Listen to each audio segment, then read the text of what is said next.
What's up, guys, and welcome back to our second podcast. And we are pretty much picking up where we left off last time. Where was that? So, we've told you a bit about us and what sort of stuff we like to watch. But I want to kind of talk about the past and present of anime. We spoke about it a little bit last week. So, do you know much yourself about the history of anime, where it's come from? You don't know nothing, do you? Ask me one on Disney and I'll have an answer for you. Oh, well, I did a tiny little bit of Googling before today. So you wanted me to know, and you've Googled it. I just wondered if you knew anything. Well, neither did you chuffer. I knew a little bit, but... What's two little white kids from Yorkshire going to know about the origins of anime? Without chuffing Googling it. Right, well, it kind of... From Google, this is what I've picked up so far, is that it started around 1917, but it was more about when you were born then. Funny. Grey. Distinguished. Gandalf. But it was more like featured films rather than a TV series and stuff like that. Mm-hmm. And the first actual featured film didn't actually get released until like 43 and 45. Although you actually have something about Disney on that list. I do have it about Disney. Because Disney really started the modern direction of anime. Because with like Snow White and eventually becoming Pixar and all that sort of animation, it kind of started out with there, and the big rise of Disney in 1970s caused this spark in Japanese animation to the style that we know and love today. Yeah, because with Disney, until they got to like Beauty and the Beast, they were pretty much going to go bankrupt though as well. Well. So they started it, but they nearly ended it and all. And coming out of that in the 70s, it really kicked off in the 80s with stuff like Gundam and Dragon Ball. Gundam. No, not Gangnam Style. Gundam. Gangnam. Say Gangnam 5 times fast. Gangnam. No, you I'm can't not. do it twice, can you? You Gangnam. You can, but you sound like a nutter. No, go on, try again. No. We're getting completely off topic. So yeah, I'm trying to get back to it here. It kicked off stuff like Gundam, Dragon Ball as well. Dragon Ball was another one of the big front runners in the 80s. Yeah, because it's one of the oldest ones. Which still is beloved today with Toriyama's writing and the art style as well that the anime got. We can't just talk about Dragon Ball every podcast. We can try though. But yeah, with the art style, I think it's still, even the original Dragon Ball, not just Dragon Ball Z, but it's still great animation and great work. But it didn't even get its first award until the early 2000s. So it's gone a long way to become from that to the growth in popularity that it's got today. And it's only this past year, I'd say, that its popularity has skyrocketed. And I think there's one reason I say that you can put it down to. Have you got any ideas, do you reckon, of why it's become so popular? Since when? Like just this past year. Because of all the Netflix originals. That's one of the things I put it down to. And the fact that Netflix has a massive bank of anime now. When it never did before. I mean, it started when they put all of the Pokemon on there.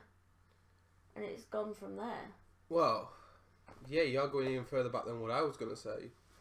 Because, obviously, they've put on a few...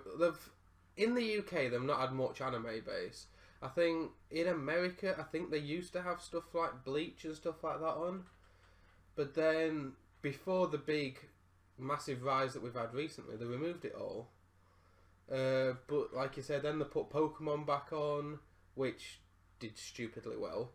Yeah, because all people our age were like, oh, now it's on Netflix, actually. I might watch that again and see what it will like. And then Pokemon's one that you still enjoy now, unlike Powerpuff Girls, referred to the previous podcast. So, yeah, and then they did the first Netflix original, which A gin? was, yes, a gin, which both of us said, will this be any good, won't it be any good? It's a... Yes and no. When yes and then no. Yeah, you see, when you see Netflix have done a Netflix original anime, my first thought was, oh god, this is going to be terrible. See, my first thought was, well, Netflix originals tend to be banging, so why would this be any different? You see, I thought with them, it's a very different sort of thing is the Japanese anime but stuff. they for work them with a Japanese company as well, it's not just Netflix. So I wasn't sure what it was going to be like, and after watching first season, I really liked the first season. Hated season 2.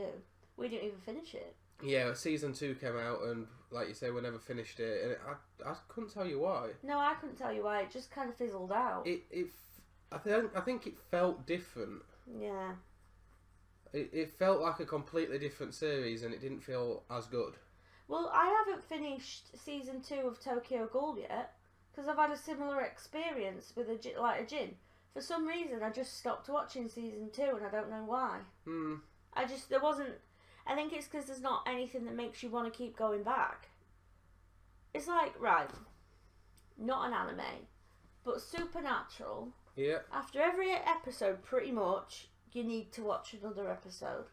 And they've managed to do that for 13 seasons.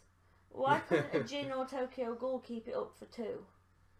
Well, big question, isn't it, really, of what do they need to do to keep animes running as long as, for instance, Fairy Tail or the biggest one, One Piece? Yeah, it's beloved characters. Maybe It's that's what it all is. about that. I mean, if Jensen and Jared weren't Sam and Dean, I don't think it'd have been much of a hit. It's their chemistry. Well, and that's something anime doesn't have. They don't have actors on screen. It's all through voice, and voice acting is very difficult to do. yeah, I mean, we touched on this in the last podcast, but I suppose that comes down to the same as that conflict between Elle and Light in Death Note. Two massive characters. And you root for both of them. Yeah. You know one of them's good and one of them's bad, but again, you never know which one's which, and you're on both sides. There isn't any good and bad in it, that's the thing. Everything's so grey that it's all opinion. So you can like both of them, you can hate both of them. It's however you interpret. Yeah. I'm really hot. So, yeah, we've got to thank Netflix for the popularity it's gained in recent years. And I've not actually looked into this myself, but I will look into it, of whether Amazon have jumped on the bandwagon, because they're pretty good at jumping on these sort of bandwagons as well, aren't they? I don't know. So it'd be interesting to see if they've picked it up, because you've got stuff like Crunchyroll and Funimation, which, like Funimation, you need to sign up for Crunchyroll, do a few things for free anyway. But they've got their own apps that you can get on your phone, which is a free app to look at. Most people have Netflix though. I don't know pretty much anyone that doesn't have Netflix.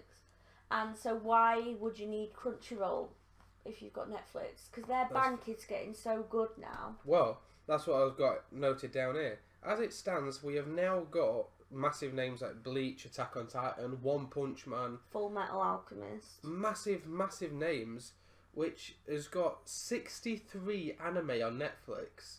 There's 63 anime there now, and 18 of them are Netflix originals. It allows you to try things as well, though, because like we'd never heard of Elfen Lied, or Dead Man Wonderland, or Blue Exorcist until we were looking through Netflix's anime bank and thinking, oh, what shall we try now? That looks good, let's watch that. Yeah. So, if anything, it helps people get into it. Yeah. Because we watched a hell of a lot because of Netflix. Yeah. I mean, some of the originals as well. Like, we've already touched on a Jin. Violet Evergarden. Well, that's where I was about to go with it. We've already touched on a Jin, saying season 1 was good, but it kind of fizzled out with season 2. It wasn't quite as good. You've been watching Violet Evergarden. I've been watching the Beginning. And you've been watching Kakegurui? No, I haven't. I haven't watched it. I keep meaning to have a look at it. I didn't like the sound of it, so I didn't. It's a completely new. I won't say it's a new genre. It's like gambling, isn't it? And I'm not into that. But it's not just gambling; it's like school gambling as well. Yeah, I didn't like the concept. It was something I was willing to try,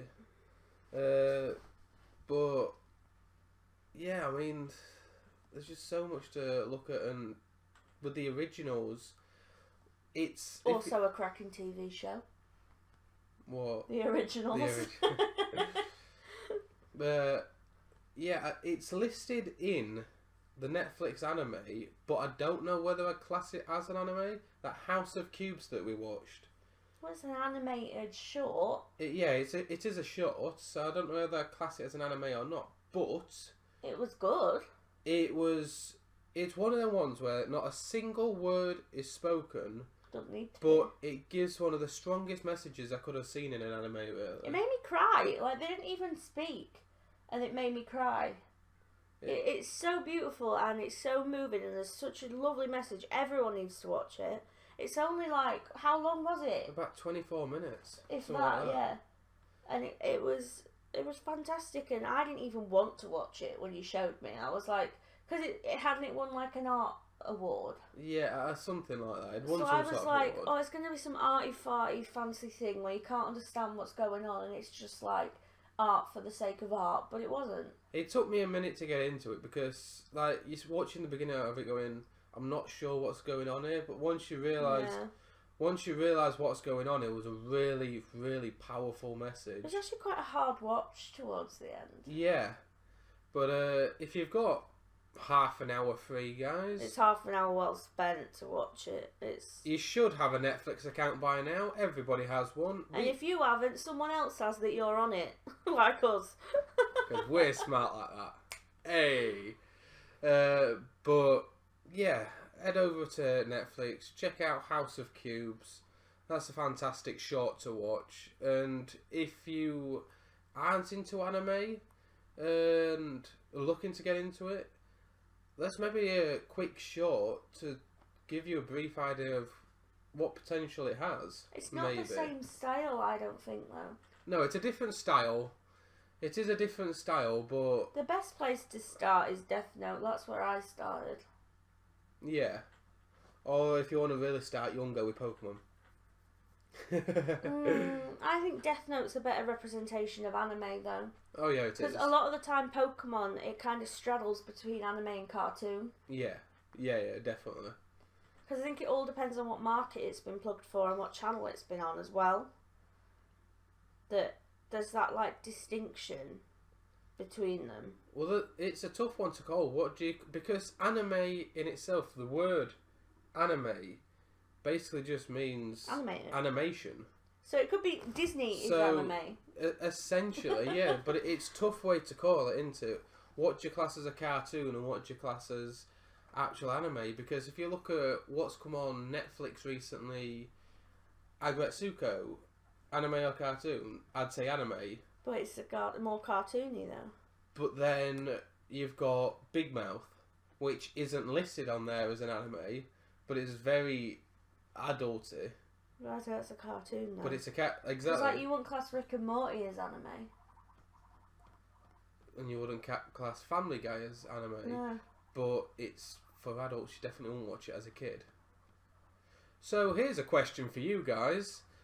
What do you call something that's that's a cartoon but not for kids? Just adult cartoons. Like but some of them are a bit hard to distinguish. Like Adventure Time. That a lot of people say is for adults, but a lot of kids watch it as well. And it's like if you go back and watch pantomimes, Shrek films, Disney films as an adult, you pick up on a hell of a lot more jokes than when you're a kid. Oh yeah, definitely. So I think some of them, maybe they're going on the assumption that kids will watch it because it's a cartoon, but hopefully they'll miss the innuendos, yeah, and all the other stuff that they shouldn't know about yet. And one other thing that I have wrote down in my notes as well.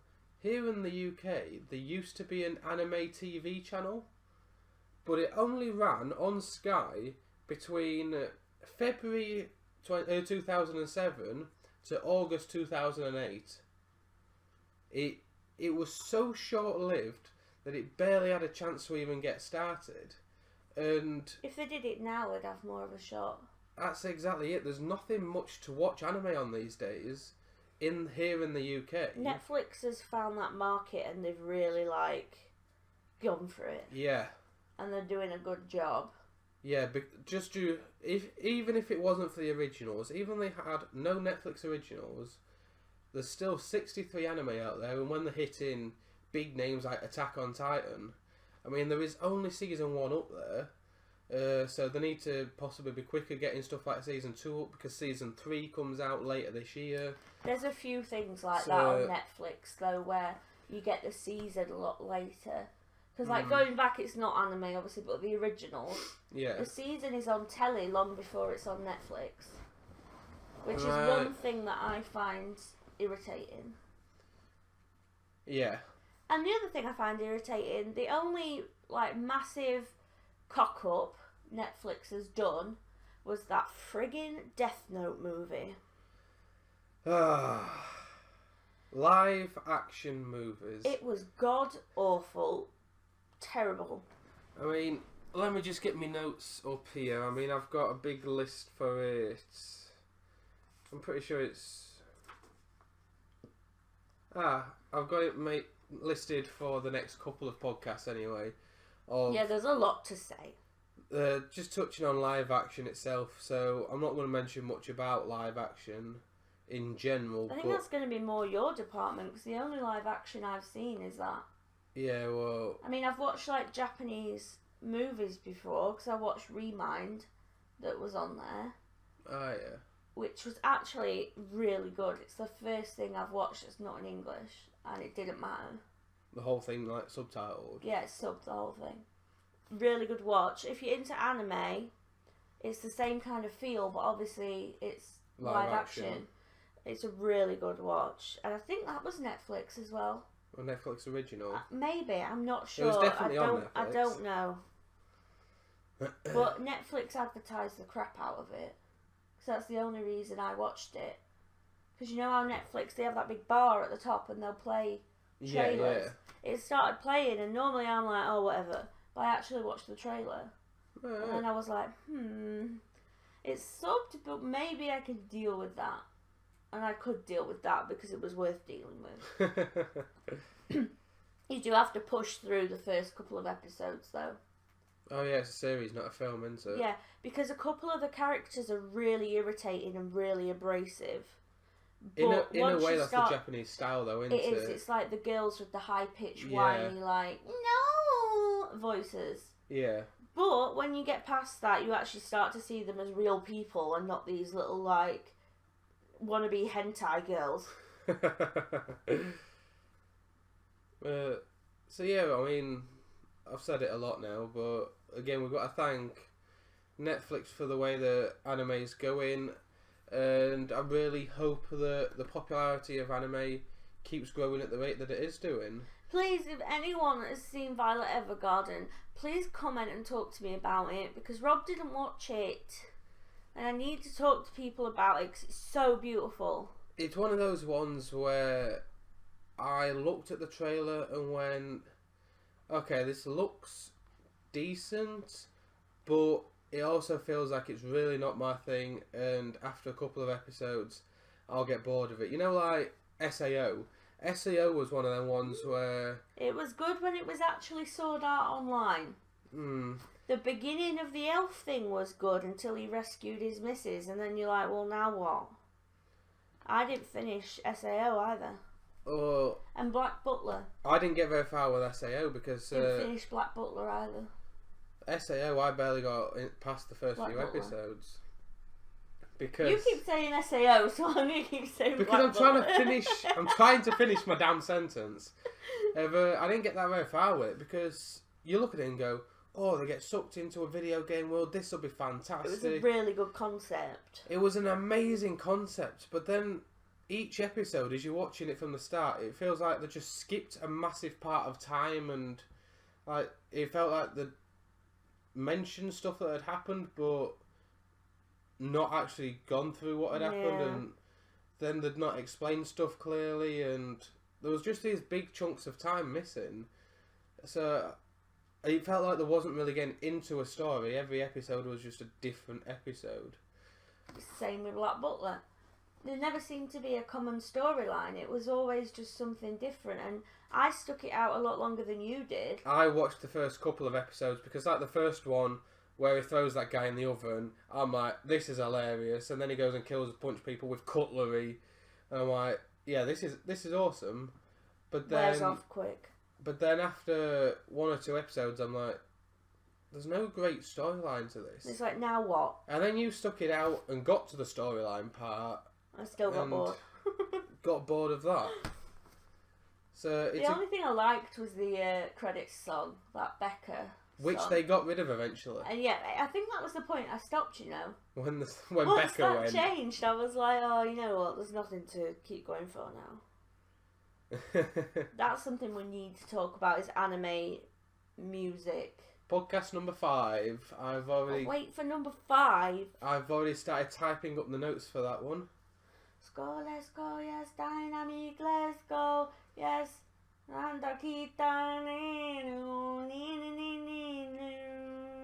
Yes, you don't know Japanese, guys.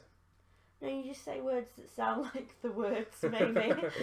Dynamique, that's it, that's what you've got. And Dragon Ball Super is Reno-sama will be blown away. Yeah, that's not even what they say though, that's the translation mostly. See, what I like to do when that comes on is they have the English subtitles and I sing the English along with the Japanese because it winds Rob up. It's really fun. If sending videos of you singing over the Japanese in English because he loves it. Really out of tune and really out of time.